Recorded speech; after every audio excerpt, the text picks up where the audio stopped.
working for Rustic since 2008, and I started in Costa Rica as well, along with Harry, and now I am the country director for Peru, and this is my 3rd year in that position.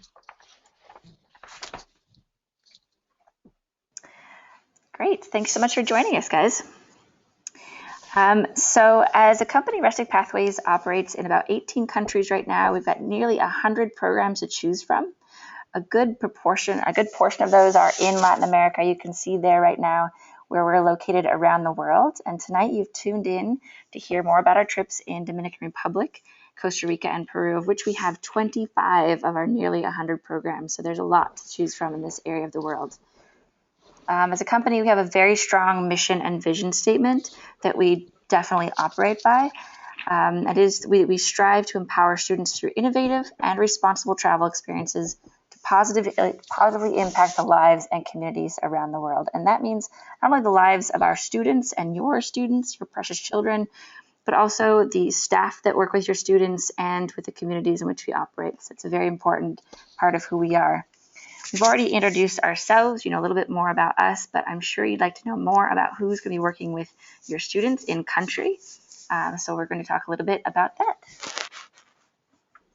So we have a diverse group of leadership, ranging from country directors and country managers who work for us full-time, and this is a range of both local full-time staff from the country that we operate in, and also American staff that come or have been working in those countries for quite a few years.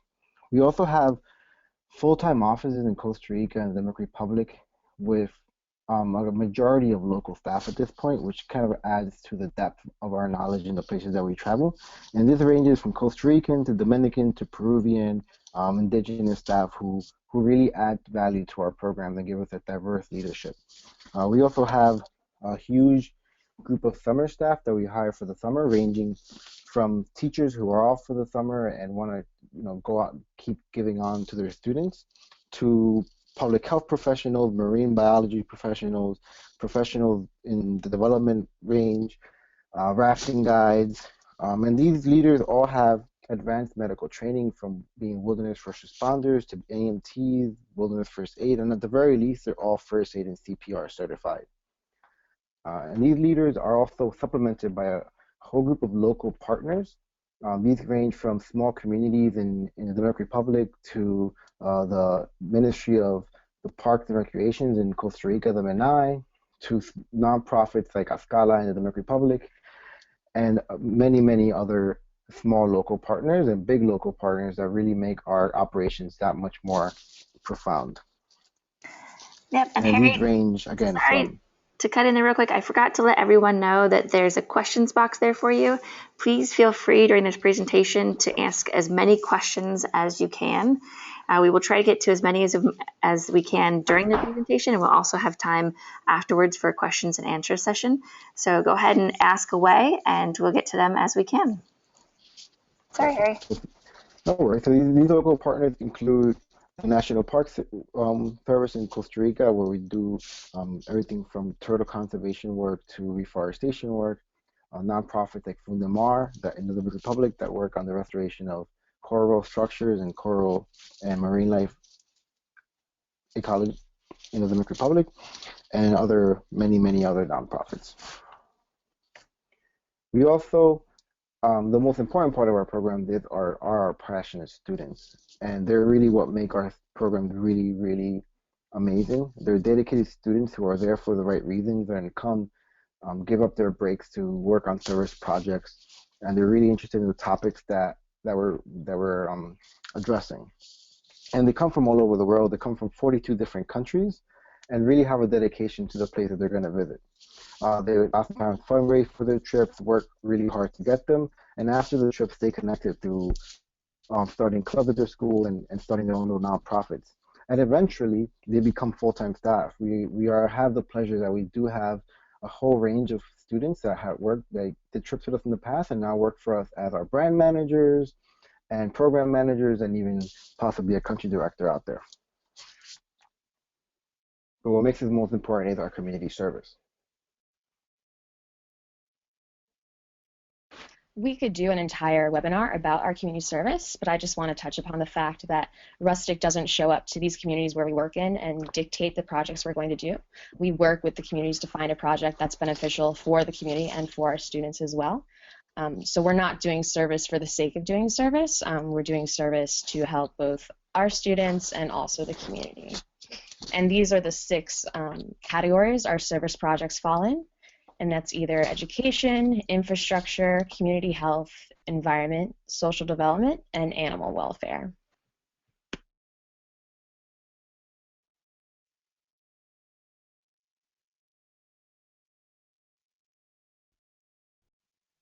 Why Latin America? I believe between the 3 countries we have 25 programs, and I think those are 25 reasons why you should come to Latin America.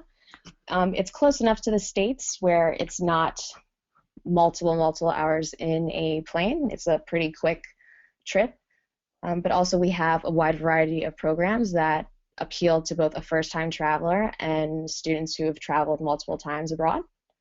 And also, too, we have programs that are pretty rustic, as well as with programs at a base where it's a little bit more comfortable.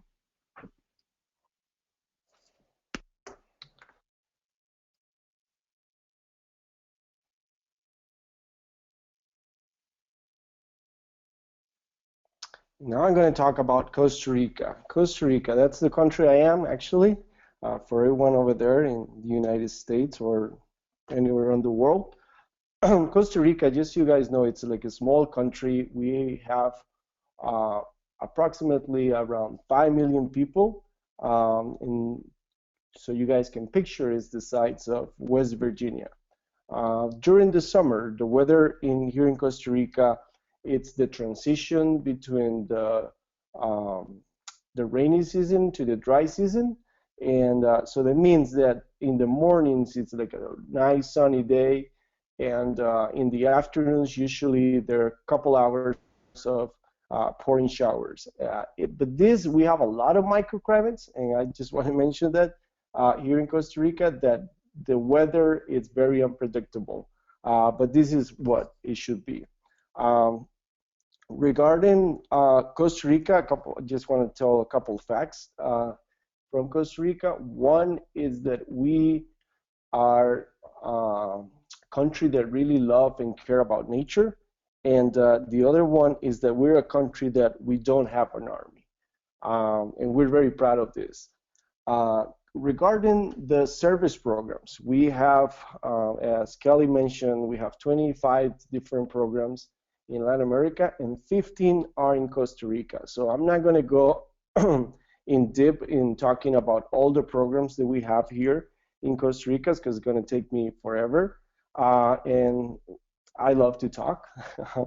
But out of those 15 programs, we have 11 programs that are community service based. You know, we work with turtles. We have one program is 1 week, another program is 2 week. We work with indigenous. We work a lot in infrastructure, helping like in rural communities in Costa Rica. We also have a summer camp leadership program that we work with local kids. And that picture on your left side, it's like one of those moments that our Costa Ricans kids play with or do games with our American kids. We also have 2 adventure programs that are it's 1 week, and the other one it's 2 weeks. On the adventure programs over here, you know, we have a combination of programs where we do service and serve. So that means half of the day they'll be doing service, and half of the day they will be doing community service. So same thing with the soccer. Half the day we'll play soccer, half the day we'll do community service.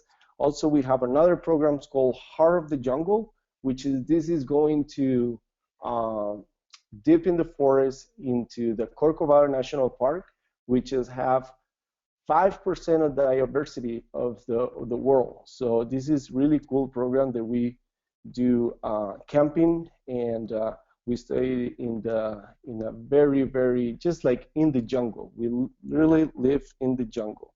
Um, and going back to the adventure programs, we have two adventure programs. One is 1 week, the other one is 2 weeks, as I mentioned. And this one are just like the perfect combination if you're doing like a community service program for 1 week and then do an adventure trip for the other week. And this is touring, doing like the best of the adventure in Costa Rica, zip lining, whitewater rafting, rappelling, uh, hiking, horseback riding, you name it, we do it. You know, that's all the things that we do in here in Costa Rica. And just to talk about our final two programs here in Costa Rica are the language programs. The language programs are home state programs, and they are based actually in my hometown called Turrialba. These our programs, there's 1 week and 2 weeks. The 2 week programs are programs that they can be private lessons or it can be a group lessons. And again, here this works as like the service programs where they will be taking classes in the morning and doing activity in the afternoon. These programs, the 1 week have 20 hours of schools, and the 2 weeks have 40 hours of Spanish lessons. And here is my friend Harry.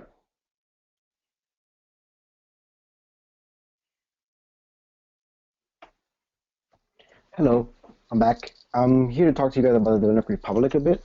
As I said before, I was actually started working with Rustic Pathways in Costa Rica, and in 2012, decided that I think we should reopen program in the Dominican Republic, mostly because my family's from there, and I wanted to kind of take it back to my parents' homeland, and I thought that was really important. It's our fourth year in the Dominican Republic, and we have a very important focus on service. And we also basically all of our programs have a service component. Like Costa Rica and the DR over the summer, it's kind of coming into the rainy season. So it'll be tropical weather. It doesn't rain as much as Costa Rica, but it does rain every other day or every day, a little bit of a shower. But it's very tropical between 80s and 90s. Some of our programs do go into the mountains. For example, our mountain air program will be a little chillier at night. It goes into the 60s and 70s. But in general, it's going to be very tropical weather throughout the summer. As far as packing, make sure you pack light and you bring shorts that aren't too short, and that you are kind of bringing clothing that's appropriate to be showing in a community, in a small community. Going specifically into the programs, our first program is our newest program, which is our Introduction to Public Health in the Caribbean. It's a very interesting program. It's a new concept for us, and it's going to focus on the four core concepts of public health, which are biostatistics, epidemiology, environmental health sciences, health services administration, and behavioral sciences. We're going to be studying these five core elements and applying them in different ways. We're going to talk to health professionals in clinics and hospitals in Santo Domingo, and then go into rural communities and kind of apply these to this project, which will include construction projects dedicated to health, such as building trains, water access, filters, and then also doing some one-on-one educational health camps with local children. This will also include a WFA course, which is a wilderness first aid course. So 2 days of the program will be intensive full-day class on how to become a wilderness first aid, and at the end of those 2 days, you'll receive your wilderness first aid certification. And after, we'll do our health camps and kind of show our local kids how it's important to brush your teeth, and do different health activities with them. Our next program is Life in the Batates program, which is one of our more intense service experience. It's a very strong focus on service and also focus on labor and human rights. It's a very immersive program. So these are very impoverished communities. So it's a very interesting thing that's going on there with the sugarcane workers, and it deals with some really strong real world issues. We're working on the construction of homes and latrines, and also on some educational initiatives with the local schools. And you also get some time to go to the beach. Our next program is our Island Living and Eco Service program, which is the closest thing we have to an adventure program. It's all environmentally based, so you'll be working on reforestation and mangrove restoration and working with a local environmental school that works with local youth to provide them a trade um, certification, all based on the environment. And then you also get to go rafting and horseback riding and visit the beaches. A really good addition to any program in the Dominican Republic, as it gets to go to a lot of these different micro ecosystems in the DR and travel all over the country. My favorite program. Our next program is the Marine Life and Coastal Restoration Program. This is a great program for anyone who's interested in marine biology and who really wants to learn about coral restoration and marine life monitoring. We'll be working on the construction of buoys, construction of new coral farms, environmental and marine life monitoring, which will include like monitoring for dolphins and turtles and manatees. We'll be working on beach erosion analysis and turtle conservation. This program includes a lot of beach time, which is great. You'll be living right by the beach, and you also get to go kayaking, zip lining, and do some hikes on this program. Our next program is our Mountaineer and Village Service Program, which I always say is the best program for a first-year student. You stay at our very comfortable Eco Lodge base house in the mountains, and it's a great combination of service and fun. You'll get to do some construction work, which is what you see there on the right. We're working to build aqueducts for communities that have never had running water, and over the past 5 years, over the past 4 years, we've been able to bring running water to 5 different communities. And we'll also do a day of summer camps for local students. And at the end, you get to go to the beach and kind of experience everything the DR has to offer, which is amazing. So you get in 1 week, you get to do a little bit of everything, see the mountains, and also get to go to the beach. And our last program is our Summer Camp Leadership Program, which is great for any student who's interested in working with children. You'll get to do 2 days of camping and kind of work on your leadership skills, do different team building activities, do low ropes courses, high ropes courses, and then you'll get to organize, plan, and implement a 5-day long summer camp for local Dominican children. And it's a really challenging thing to really be responsible for the discipline, the activities, and everything there is to do in a day camp. And then at the very end, you get to also experience everything the Caribbean has to offer by going on an awesome catamaran tour out to Isla Saona. So those are the programs in the Dominican Republic, and I'll pass it over to Kelly to talk about Peru. Actually, real quick, Harry, if you wouldn't mind talking a little bit more about the weather and the buggy situation, if there's a lot of bugs or mosquitoes. We've had quite a few questions about that. Yeah, as far as the weather goes, it's tropical. It's pretty sunny most days, and it does rain, but when it does rain, the kind of sun comes out right away. And in the east part of the country, where life in the bays and leadership and marine life are based, it's a lot less. It's a lot less rainy out there because it's on kind of in a desert-like area, so it's more arid. And in the mountains, it rains a bit more. As far as the buggy situation goes, it's a tropic, so there are mosquitoes. Nothing much more past mosquitoes aside from the occasional spider. Nothing too drastic. We address that by having mosquito nets on the windows in most of our base facilities, and if we don't have those screens on the windows, we'll also have mosquito nets available to our students. And in the mountains is less prevalent because it's high altitude, it gets cooler, and the mosquitoes aren't around as much. Anything else, Jesse? I think we can save some of the questions for afterwards as well. Okay. Thanks, Harry. You're welcome. Great. And last but not least, we have Peru. Like I said before, I had spent 5 years working in Costa Rica, and I have to admit I was a bit biased going into Peru because I didn't think it could be as awesome as Costa Rica. But I've definitely been proven wrong. Peru is an incredible, beautiful, diverse, really culturally incredible country, and I'm really excited to work there. A few questions I've seen come through about Peru that I just want to address quickly. The climate in Peru during the day is very nice, usually in the 60s and 70s, very comfortable. You can wear jeans, a t-shirt, have a light jacket. And then for the programs that are at altitude, so that would be Lake Titicaca, Sacred Valley, and Off the Map, as soon as the sun goes down, because you are pretty high up, it gets pretty chilly. So definitely bring a micro puff jacket that can be easily like squished down when you're packing it coming into Peru. But you'll definitely want that to keep warm in Peru. A note about the food, we're definitely going to try a lot of Peruvian cuisine. Peru is actually becoming a very big destination for food trips. So you'll get to try ricotta relleno, you'll get to try a ton of different dishes. Another question that came in was about drinking water, and I think I can speak for all three countries where if it's not safe to drink the water, we will definitely provide either bottled water or purified water, so no one has to worry about water situation. Another question for Peru would be altitude sickness. It's very rarely an issue for us. If anything, it's just a question of drinking a little bit more water than you're used to and staying hydrated. And that really keeps anyone from feeling altitude sickness. And usually the worst case scenario, you just might have a light headache, but it's nothing to worry about. And I hope everyone who is signed up for Peru is super excited because it's going to be an awesome summer. Our first trip that I wanted to talk about is the Andes Service and Amazon Expedition. Last year, the trip was 2 one-week trips, but we decided you really need 2 weeks to really experience Peru, so we combined it into the Andes Service and Amazon Expedition.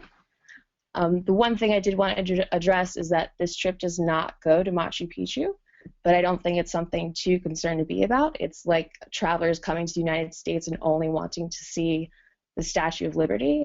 Peru has a ton to offer to travelers, and so students signed up for this trip are going to see really 2 distinct parts of Peru.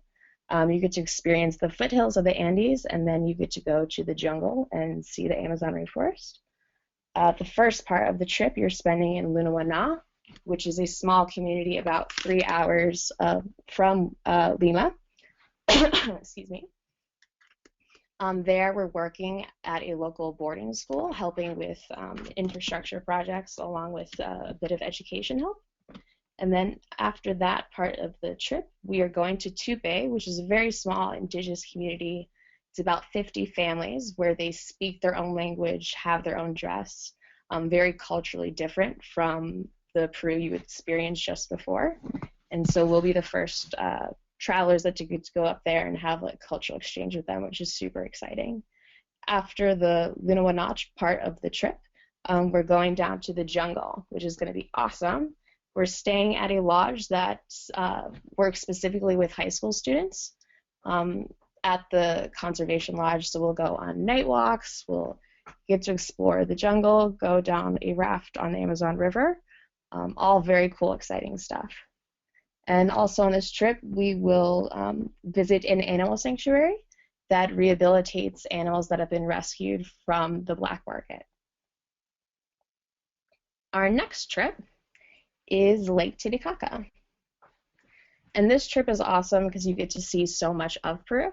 You're going to be in the Sacred Valley. You're going to see Machu Picchu.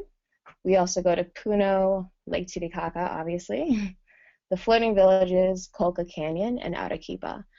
So we definitely move around on this trip a bit, but it's worth it in the sense you get to see so much in those 2 weeks. So you're really capitalizing on your time in Peru. On this trip, we get to visit the hot springs, and we also do a bit of mountain biking. And the service project is a kitchen improvement project. Next, we have Off the Map. And this is our action-adventure adrenaline trip. On this trip, you're going to get to go mountain biking, zip lining, hiking, bungee jumping, and rafting. So we're really checking off a lot of things on a bucket list on this trip. You're also going to see Ausangate, which is a mountain in the Andes range, which is covered by a glacier, which is really impressive. And that picture on the right is one of the lagoons we get to hike up to. And there's another picture later in the show that you can really see the water is like this beautiful aquamarine color. So it's pretty incredible. And then last but not least, we have Sacred Valley. This is our most popular trip in Peru, and it includes 8 days of camping. The 8 days of camping are split up by a day. We come back down from the community to do our activities. So you'll have 4 days of camping, 1 day in a hotel, and that's the day where we do our mountain biking and rafting. And then you go back up to the community for 4 days of camping. So for anyone who's scared about not showering for 8 days, don't be worried. And on this trip, we're also seeing Machu Picchu, and you get the options to go bungee jumping, biking, and rafting.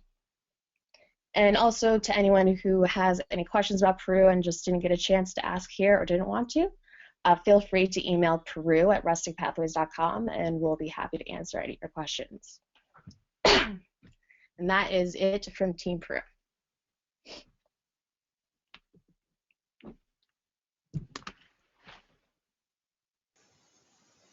So something at Rustic Pathways that we, like I said before, that's really valuable to us is our passionate students, and the fact that every student has something to offer. And one small story, a student I had in the Dominican Republic 3 years ago named Amanda, and she did our Life in the Bates program. And in that program, we really talk a lot about like the human rights issues going on between the Haitian and Dominican borders, and specifically the state of statelessness that a lot of people of Haitian descent are in the Dominican Republic.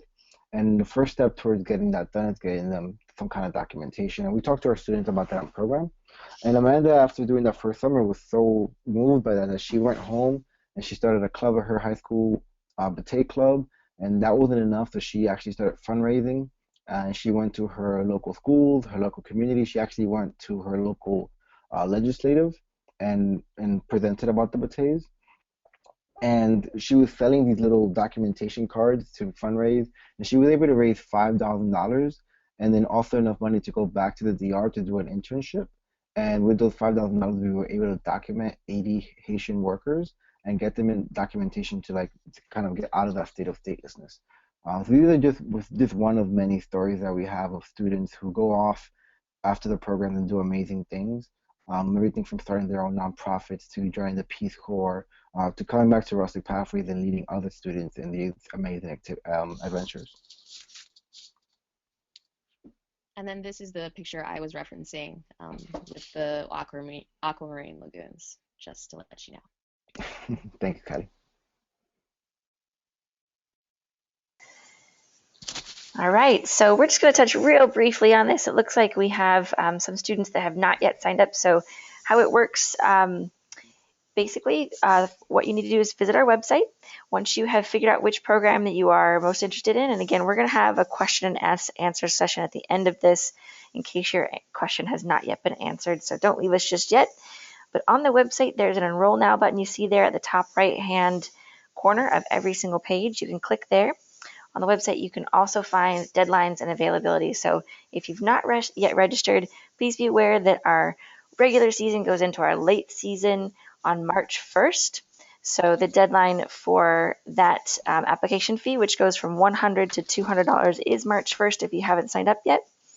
Flights for Latin America. Students are for Costa Rica and for Peru, students and families can book their own flights as long as they are booked onto our chaperoned flights. So we can provide you the exact flight numbers. You can book your own airfare, or you can book through Rustic Pathways. And for DR, you do also have to be on our group chaperone flights with the flight booked by Rustic Pathways. As you sign up, you'll get to know your personal travel advisor very well. They are absolutely fabulous. They're going to be your new best friend throughout the duration of the spring leading up to your departure date. They know all of the nitty-gritty details of your programs, and if they don't, for some reason, don't know a certain detail, they can definitely reach out to one of our fabulous country directors or program managers and find out for you. So if you're looking for last minute, you don't know if you should bring this rain jacket or that poncho, or bring this duffel bag or that backpack, please feel free to reach out to your personal travel advisors. They're there waiting your questions. And the world is calling. So we have reached our question and answer section. And a quick question for all of our country directors. Can you talk a little bit about, we spoke about mosquitoes. We do not need to provide mosquito nets for any of our programs. But as for weather, is it, if it does rain, do we have alternate projects, and how does that work on these programs? Speaking for the Dominican Republic, if it rains, we'll usually try try to do some kind of indoor activity around some kind of service project dedicated to education. So a lot of times we have to plan for these day camps, and we'll take advantage of a rainy day to like to have a planning session, and then also just do that our day camps inside, and then also just have different educational activities or other kind of supplemental activities that we can do. We always have a couple things in our back pockets for those kind of occasions. And for Costa Rica, same as Harry, in DR, there will be some other projects that we can do indoor, but sometimes we're just gonna get wet. Sometimes if we're doing a hike to do a night patrol, we put our rain jackets and we go and do the night patrol. So the weather will not stop us from doing our duties. And then in Peru, it's not the rainy season for most of the country. In the jungle, it's a bit of a different story, but it's nothing too drastic where it's keeping us from any of our activities. On the off chance that weather is an issue, we always have a plan B. So we just ask that you go with the flow, and you will have a great time regardless if it's raining or not. Okay, thanks, guys. And another question for all directors. We have a lot of questions about mosquitoes, so if we can just touch base on that again, and then about vaccines in your given countries, if any vaccinations are necessary for entry into your countries. I'll go first for this one. Go. No, go ahead. Go ahead, Kelly. Sorry. Just if you are connecting trips in between the three countries, if you were going from South America into Costa Rica, for example, you do have to have a yellow fever vaccine to get entry into Costa Rica. I'm pretty sure that's the same for the DR, but I'll let Harry confirm that. As far as vaccinations for Peru, obviously we are not doctors, so we're not going to tell you yes or no on all the various vaccines, but we do ask that you go see a travel doctor and you show them a copy of your itinerary, and then he'll be able to advise you about vaccines, and then you can make that decision based off that information. I can tell you in Peru, there are students who come with vaccines and come with antimalarial medication,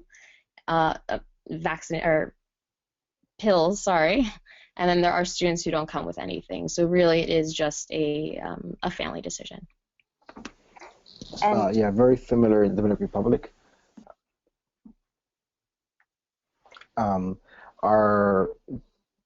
There aren't any required vaccinations for entry into the Dominican Republic other than the vaccinations you would get in the U.S. typically. And the things to watch out for that have, malaria. Some students, like Kelly says, do take anti-malaria medications. Most students in the DR don't. It's a low risk of malaria in the Dominican Republic. Same thing for dengue. There's no vaccination or prophylaxis for dengue. And one thing that has been on the news a lot for the Dominican Republic is chikungunya, which is another mosquito-borne disease. And again, there's no prophylaxis or vaccination for chikungunya, and it's something that we prevent through the use of mosquito nets and screens on the windows, and also bug spray. Every morning when we start for our program, the first thing we do is make sure everyone has sunscreen on, has their water bottles, and has bug spray on. We call them our little bug spray mosquito parties. And that goes for Costa Rica as well. We don't have requirements except for what Kelly mentioned. If you're traveling from Peru to Costa Rica, you need the yellow fever vaccination. Otherwise, if you're coming from the United States, you don't need anything, any paper. And we just recommend, like what Harry said, a lot of mosquito repellent, and that will help us to prevent any dengue, which we have dengue, and chikungunya as well. Malaria, it's not something that we have. I have lived all my life, never take any medication, but as Kelly mentioned, that's something that you should talk to your travel doctor. Great, thanks guys. And we've got a lot of questions coming in. Thank you guys, keep them coming. We are going to roll through these. I've got a couple questions for Kelly for Peru specifically. What about any kids having trouble adjusting to the high altitude? And also, we have some questions about when are packing lists coming out?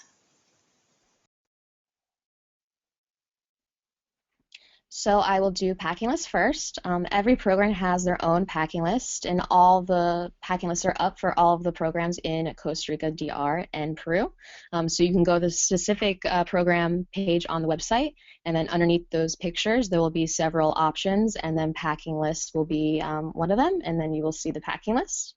So those packing lists will answer most of your questions about what to bring, what type of suitcases you need, etc.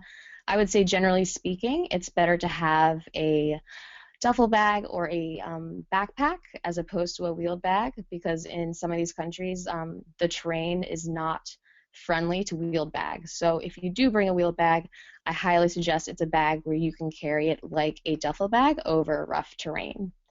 And then as far as altitude sickness goes, like I was saying before, it's not a huge issue. I personally, when I'm living in Peru, you can kind of notice that you'll lose your breath a bit easier, going upstairs and, running and talking at the same time. But it's nothing too drastic where, you can't really function as normal. Usually, flying from Lima to Cusco, you might notice a slight headache, or you might not be as hungry as you normally would be for lunch, but it's nothing where it's um, all you really need to do is drink water. Being hydrated is the key to keeping altitude sickness at bay. And you can ask students who have previously traveled to Peru, and it's usually a non-issue. And great. How often do the students get to shower on Sacred Valley service, Kelly?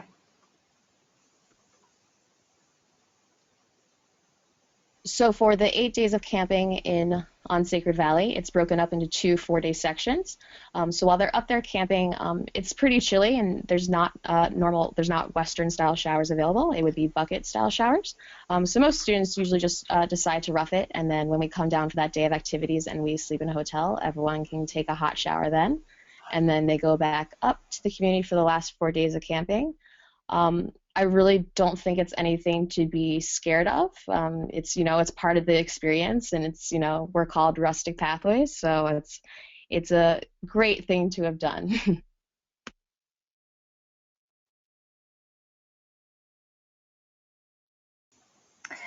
Great, thanks, guys. We have a lot of questions about technology, and this is probably a question for all country directors. I just will speak for Rustic Pathways in general. As far as telephones are concerned, we touched base on this a little bit before. Students will bring telephones or cell phones for the arrival and departure days, especially to reconnect with their family when they get back in. So we don't disallow cell phones to come on the programs. However, as a company as a whole, for all of our global programs, we do encourage students to be as disconnected as possible. Every program is going to be a little bit different as far as access to the internet and access to Wi-Fi and cell phone service, but they're going to have very specific rules about when phones can be used. Absolutely not during service projects and during other activities. They're going to have a certain amount of time that they can access their phone and contact home. For parents asking, how do you get in contact with us?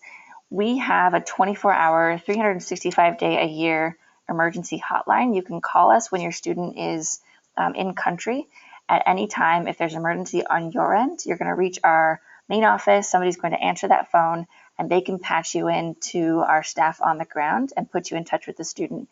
Vice versa, if something happens on the ground, our staff are going to be immediately in touch with you. If it's something where we need to take a student to a hospital or to a clinic, if it's cut or scratch, we may not be immediately in touch, but if it's something where the student needs to go to a clinic or a hospital, you will hear right away.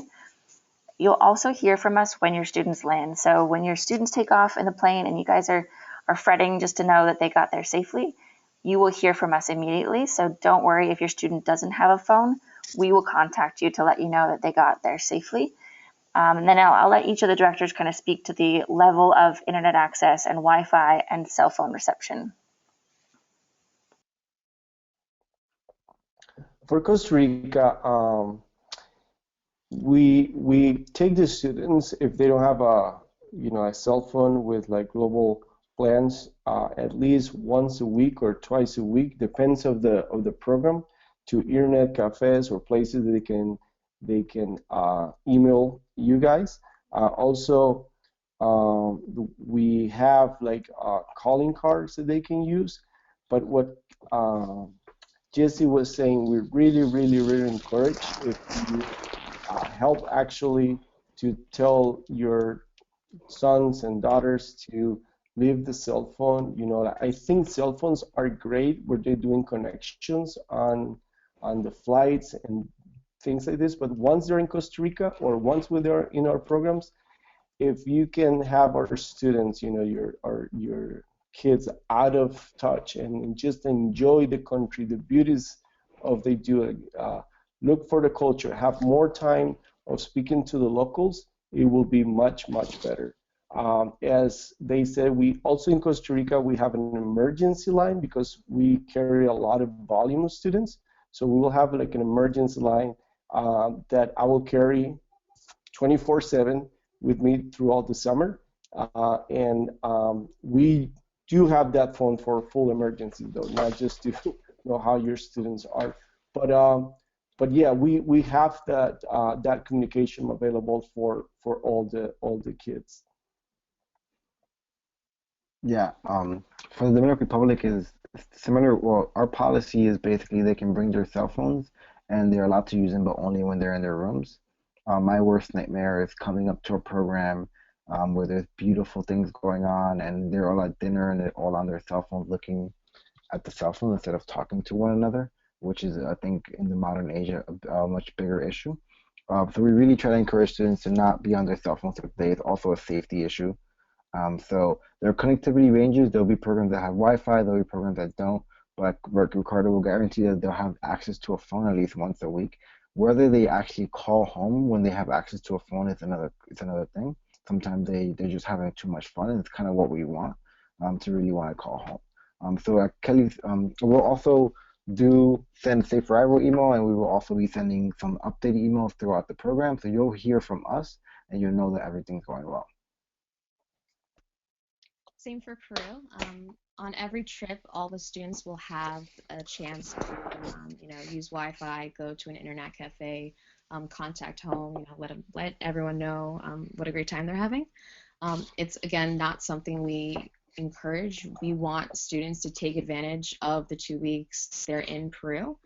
This could be a once in a lifetime opportunity, and we really want students to engage and just have the greatest time.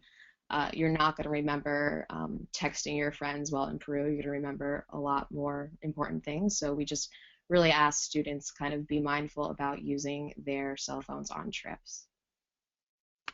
Great, thanks guys. We have some questions about how many students in general are on these programs. And I would say company-wide, our programs average between 12 and 15 students. We prefer to keep the groups a little bit smaller. When we have a larger group of students, oftentimes in our base houses, since it's a more controlled environment, more comfortable, we have a lot of students that will join us on those base house programs. So the program may be up to 20 or 25 students. That we'll often break the groups in smaller groups at that point. So a really good example is our Introduction to Community Service. And Ricardo, we have some questions about intro in general. We have what types of projects are run out of the Intro to Community Service. And then can you talk a little bit about our base house and the other accommodations in Costa Rica? Sure. So in intro, we actually can handle like 30 students in the intro. And regardless, with the projects, we'll be working with around 15 communities, 15 different communities that we have talked to the local government, and they told us which are the most needed communities. We work with schools, we work with ladies associations, we work with local communities. So in all the communities, we're going to be working a lot. And the other one was regarding accommodations. How is the accommodations? Yeah, so the accommodations for both the base houses that we have there in Costa Rica, Surf Base House and for Intro, and then just in general, the types of accommodations for programs in Costa Rica. Okay, sure. So the surf base and the intro are just like the intro are two big houses. One we use for the boys and one used for the girls. They're just like a beautiful landscape, with soccer field, swimming pool, and they have all the facilities over there, hot shower, great. For the surf house, it's more of like a small hotel that we rent, and which has also a big house that we use as a kitchen. In here also as well, they have all the facilities. And regarding the other programs that we have around Costa Rica, it's a mix. It's a mix of hotels. It's a mix of homestays, bigger hotels, smaller hotels, and even camping at in some parts of the program. We even stay in a cave for the Costa Rican adventure trip. So we have a variety of accommodations in Costa Rica. Great, thanks, Ricardo. In general, I would say if you have questions about the specific accommodations, please let us know. You can give us a call. We can look at the day-to-day itinerary and see where they're staying. We have a wide variety of accommodations, and that's another great reason about traveling to Latin America is for whatever level you are. If you want a little bit more comfortable accommodation, if you're trying to camp the whole time, if you want super rustic, or if you're not so into the rustic, this is your first time away, and you want to have flushing toilets and hot showers the whole time, we have something for you. So that's why it's great to take a look at the base houses that Rustic Pathways owns and operates year-round, as well as some of the other options that are a little bit more rustic and off the beaten path. We do have some questions about accommodation in DR too, if you don't mind touching base on that, Harry. Yeah, so we have, like, again, it varies depending on the program, but in generally the Mountain Air Base is a base house on a big property in the mountains of Jarabacoa. It's a big building with bunk style rooms. There'll be about 3 bunk beds per room, with each having their 2 bathrooms. And it sits on a bigger property that has a river, a swimming pool, a cafeteria, a baseball field, soccer field. It's a big kind of outdoor center, high ropes course, low ropes course. And a couple of our programs go through there. The Mountaineer program stays there the entire time, and then visits a hotel. And then a couple of our other programs like leadership and island living visited parts of their programs. In general, most of our programs either stay at like kind of small locally owned hotels, either these kind of base house. We also have programs that stay at volunteer centers. They'll all be kind of bunk style, dormitory style with bunk beds, 4 to 8 students per room, each with their own bed, and a bathroom separated by gender. In the DR, we don't have too many rustic accommodations. It's mostly kind of like eco lodges, hotels, and the base houses. Great, thanks. And I see that we do have some concerns about weather in DR. Can you talk a little bit about how we've prepared if there is inclement weather, such as a hurricane or something like that, that would affect our programs? Yeah, we do have risk management plans specifically for hurricanes. The fortunate thing about hurricanes is that we can see them coming from days ahead. So we have this risk management plan that basically our staff, I'll inform our staff that there's a possible hurricane coming, and I'm watching it. I'm constantly checking the NOAA website throughout the entire summer and get alerts based on what's going on. And if for whatever reason there is a hurricane coming, we will set an evacuation to Santo Domingo and evacuate our students out. A couple of years ago, there was a warning of a hurricane, and it was on one of our travel days, and we actually managed to get all of our students on an earlier flight and got them out earlier, even though the hurricane never actually hit. It was a tropical storm and didn't actually do the damage. So we do have these risk management plans in place. The bulk of the hurricane season, though, it does start in June. In the DR, traditionally, the hurricanes actually come in August, September, so after our season is over. So the kind of harsher part of the hurricane season is towards the end, not where we're operating programs as well. But we do monitor that daily, and I'm constantly aware of any kind of tropical storm or hurricane activity coming into the Caribbean. Great. We do have some students interested in a little bit more information about our turtles program, Ricardo.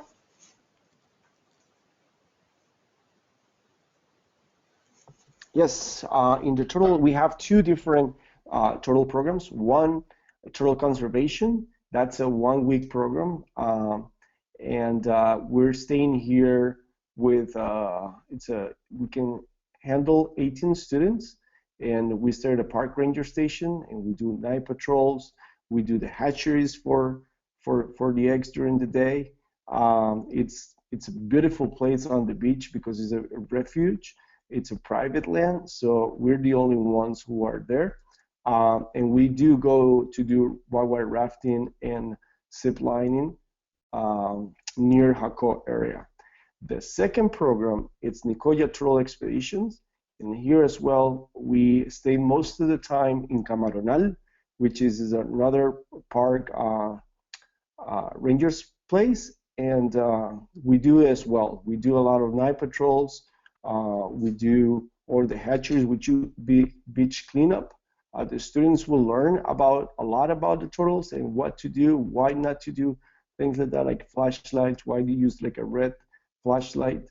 And here we're very close to the Carrillo beach, which will take the students for like 4 days to relax and see other beach sites.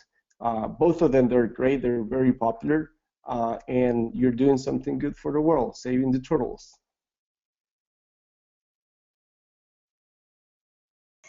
Great. We've got a couple questions for all of our directors.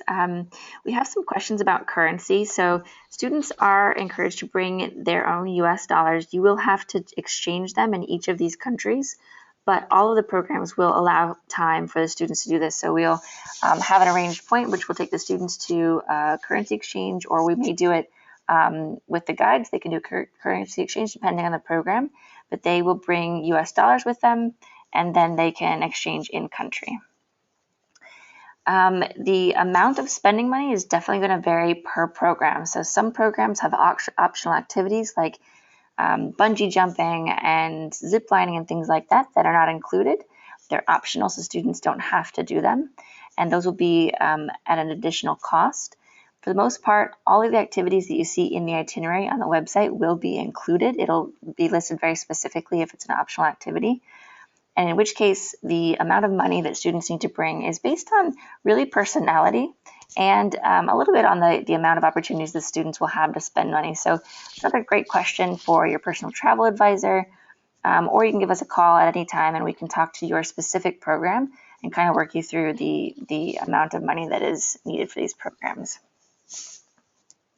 Also going off of that, Jesse, I know all of us, Harry, Ricardo, and I will be sending pre-trip emails to all the students, and we'll specify the amount of spending money that's advisable for that program. Here's another question for all directors, and we're coming up on an hour, so we will run through as many of these questions as we can. And we'll stay a little bit after the hour as well, but just to let you guys know that we will get to as many of these as we can. Can all three of you talk to the type of food that is served if you are eating at restaurants, if we have our own cooks for these programs, and what type of food is served in these countries?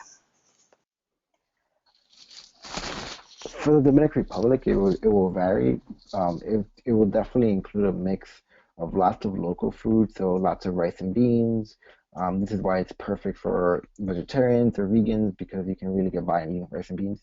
Most meals will include rice and beans, some kind of meat, and some kind of vegetable and salad. We'll also mix that in with some, U.S. food or Western food, such as pizza or the occasional pasta. It will be vary between like restaurants and, our own cooks depending on the program. But it will definitely be a mix of local food, heavy amount of local food, and also some American food, but we really think that the food is a good way to immerse yourself in the local culture.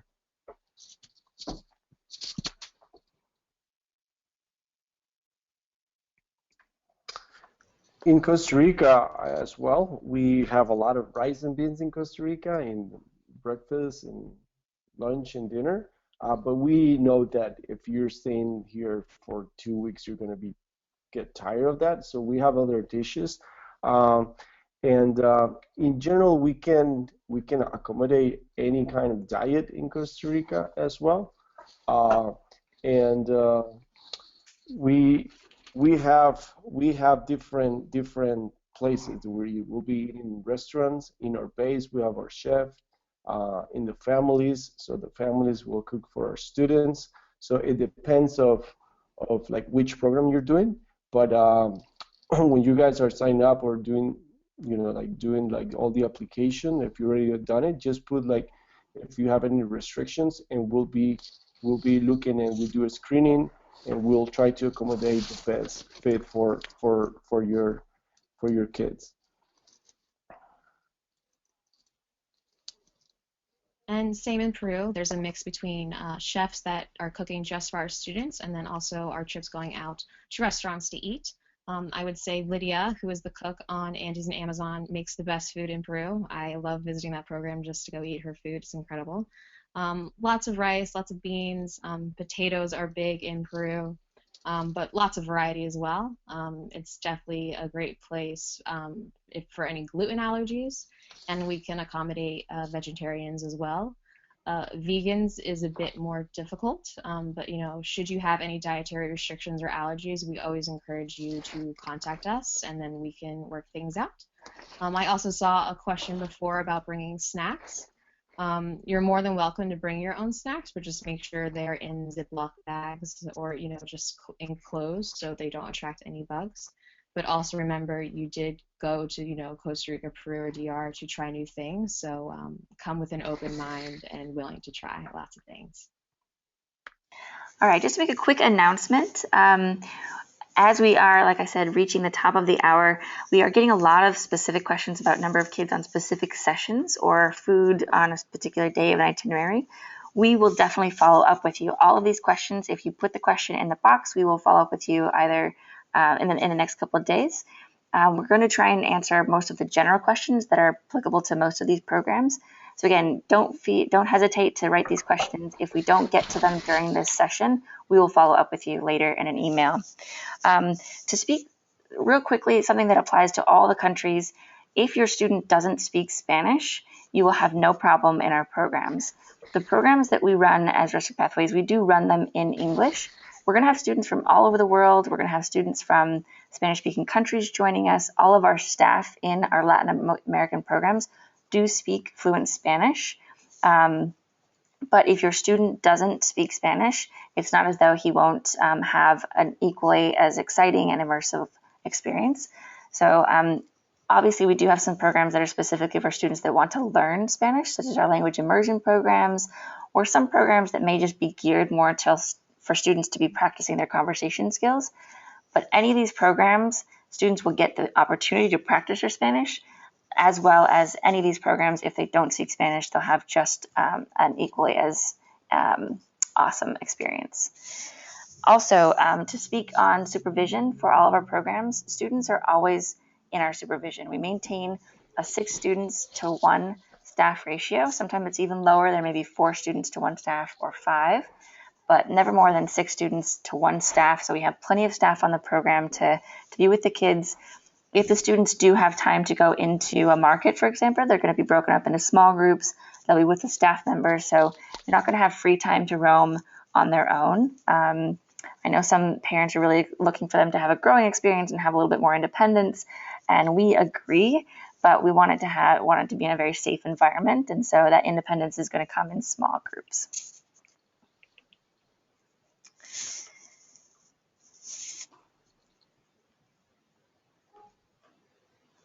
All right, and Ricardo, we have some questions about the homestays. How are families screened, and how long have you been working with these families?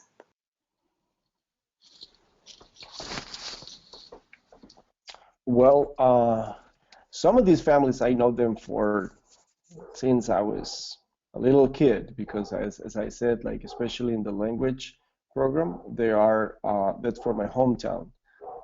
So I know them pretty well. We do a screening in terms of going check out the house, see if like what's the, if there are students who are, I mean, if they have kids who are little kids or if they have teenagers. Depends of the teenagers, we probably don't handle it.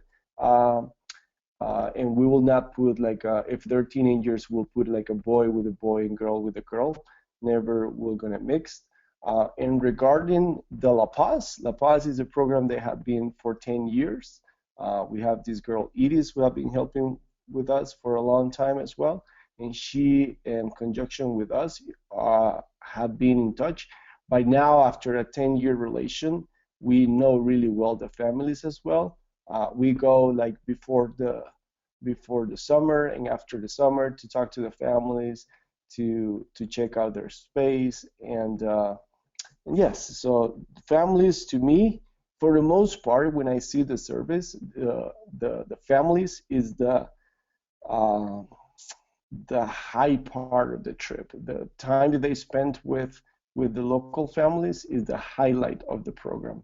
So I wouldn't be worried about the families. I'll be happy.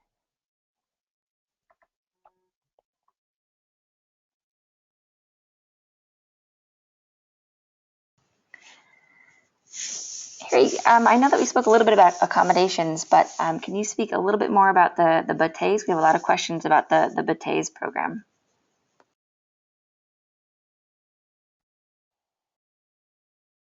Yes. So in the Bataste program, as far as the accommodation, they'll be staying at a volunteer center that's private to our group. It's a beautiful facility on the first floor. It's a nonprofit called Escala that works on the documentation and different labor rights as a Haitian worker, along with a huge amount of other projects. And on the second floor, they have a beautiful volunteer facility um, with about 8 different rooms with bunks. So the students will be sleeping in different rooms with bunk beds, usually about 4 to 6 students per room. And there's 2 big bathrooms for the boys and girls, each with 3 showers and 2 different toilets. And there's no hot water. That's the only thing about this place. It's cold water, so it's cold showers. But you'll really want a cold shower after a really hot day in the Bates. Um, as far as the service goes, we'll be working on construction projects in the Bates, building houses, building latrines, also educational projects, running a day camp for local students. And the food will be cooked by our chef Miguel, who's amazing and cooks the best Dominican rice and beans you ever have.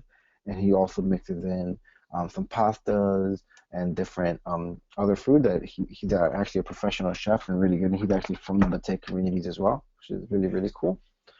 At night, we'll also have different speakers come in to talk about different issues going on in the area, of speakers from different nonprofits, speakers from the Peace Corps, or other educational talks.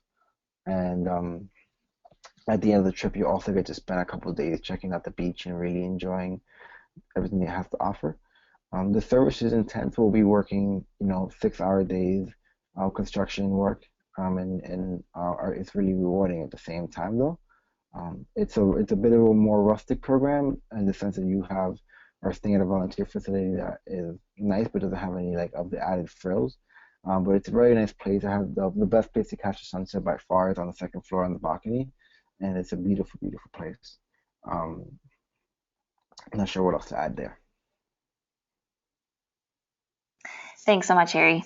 If you've noticed, I've thrown up a poll. If you've turned off your screen, you're just listening to the audio. I've put up a question. It was really helpful for you to let us know if this was helpful for you. This is the first time we're running regional webinars, and we would like to make this as informative and helpful for you guys as possible. So if this has been helpful, please let us know. If it hasn't, or if you still have some questions or you're looking for other types of information, again, we really welcome feedback. I would really love for everyone to get their vote in there. And Harry, if you wouldn't mind just continuing a little bit and speaking to the medical training and certification of our staff, as well as actually, if all directors can talk to where the clinics and hospitals are located in regards to your programs. So on our programs, everyone will be in the Dominican Republic at least first aid and CPR certified. And on our more remote programs, we'll also have wilderness first responders on program. And we usually try to have one on every program, but that's not always possible. On most of our programs in the Dominican Republic, We're within 20 minutes to half an hour from a clinic and within an hour of a major hospital. Except on the leadership program when we do go camping and we're kind of in a more outdoor setting. But for the most part, we're pretty close to definitive care.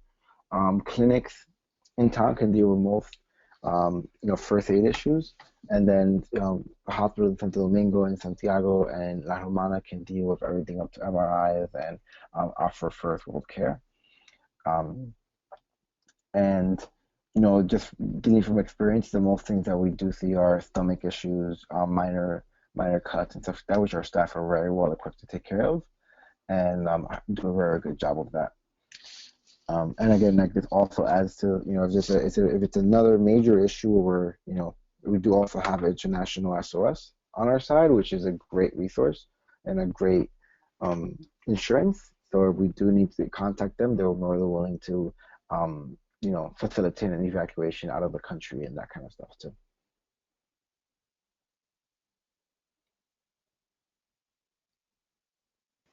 Yeah, in Costa Rica as well. And as Harry mentioned it before, we have the risk management plan for all the programs that we run in Rustic, which is we give a good explanation to our summer staff where are the closest clinics, where to go, who is the doctor, how to get there, what's the best place, what happened if something is not going really well.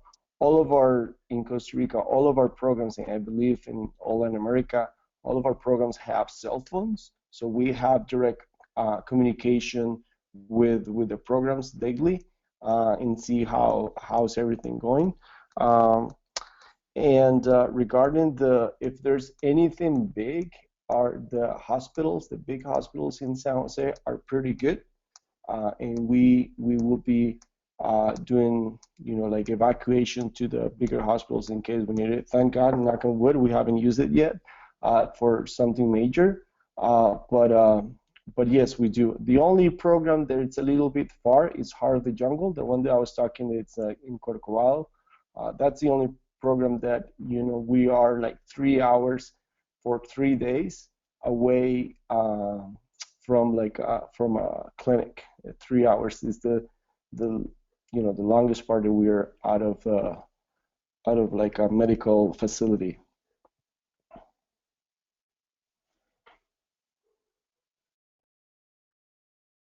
And then for Peru, there are points on all of our trips where we are about 5 minutes from the closest clinic, but then there are points on our trips we are several hours away, being that Peru is one of the more rustic trips for Rustic. In any scenario, we do have plans in place should someone become ill and we need to get them to the closest clinic or evacuate them to Lima. And on all of our trips in Peru, we will have at least one woofer who will have the medical experience, take care of those smaller things, and then to know when it's not something they can take care of and they need to go to the clinic.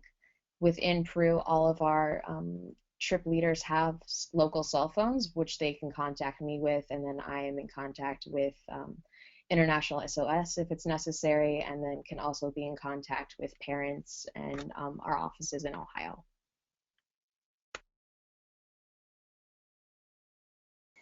Great, thanks guys. And in regards to our staff in general, our staff, the minimum age is 22 years old.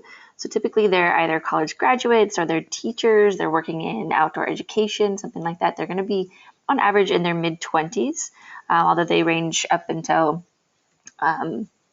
really all ages, mostly mid-20s to early 30s for our guides. And yeah, those are the ages. We do police background checks for all of our guides before they work with your students, so that's also important to note. Certain certifications, depending on the program, we will have lifeguards for certain programs and additional medical training for some of our more rustic trips.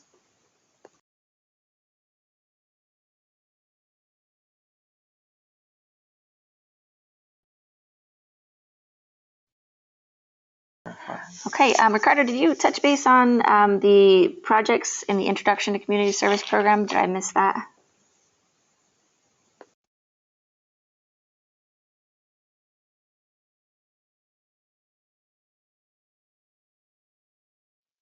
Yes, Jesse, I did, but I can. Okay, no, I just wanted to make sure. And for the more rural programs, if we can just touch base, maybe Harry, since you were talking about this earlier about our risk management plans, for more rural programs, when you may be a little bit farther away from a clinic, how do we accommodate for that? Yeah. So first, on our more rural programs, we'll definitely have someone with advanced medical training, such as a wilderness first responder or EMT. And we'll have evacuation plans for when students get out. We'll always have contact with the group, whether that be through radio, satellite phone, or a cell phone. And our trip leaders will know exactly where to go and when they need to. And if we do need to put that into effect, we will put ISOS into effect, which they would go out to doing a helicopter evacuation for most places. So that's kind of how we approach that situation. But the best thing we do is preventative. We also hire local staff from these areas who know the terrain very well and know how to get out of these sticky situations. And then we set up all these other kind of measures in place to help deter from an issue becoming a worse issue. Great. For directors, for the 2-week programs, is there a way to do laundry typically?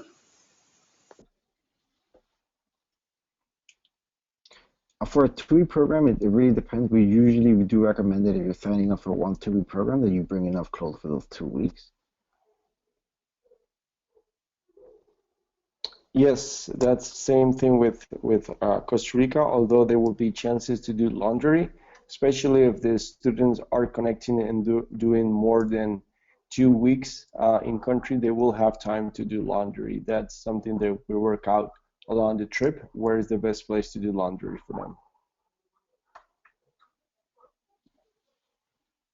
And in Peru, I will address laundry in the pre-trip email. Generally, we ask that you bring enough clothes for the trip. And then if there is a chance to do laundry, that is something that the students have to pay for, but it's a pretty nominal cost. All right. And with that, I think we're going to call it a night. We have actually quite a few people that have stuck it out with us. This has gone a little bit over schedule. Thank you so much for your patience. There are quite a few questions, especially specific questions about number of students, etc., and packing lists. Again, packing lists will be on the website. If you look on the individual program pages, you can find those. They're going to be very, very helpful in trying to figure out what type of luggage and what type of things to bring with you. If you can't find the answer to your question, please feel free to give us a call or ask your personal travel advisor. They can help you with all of that. And we will, again, be going through all of the questions that we didn't get to and be following up with you guys soon. So again, thank you so much. Any feedback, if you have questions or if you think we needed to add something to this presentation, please feel free to send it our way. Again, my name is Jessie. You can reach me at jessie@rusticpathways.com. You can write us to hello@rusticpathways.com, whichever works best for you. And again, thank you so much for joining us. Thank you, directors, for giving us your time, and have a wonderful evening. Thank you. Thank you, everyone. Good night. Thank you. Bye. Bye-bye.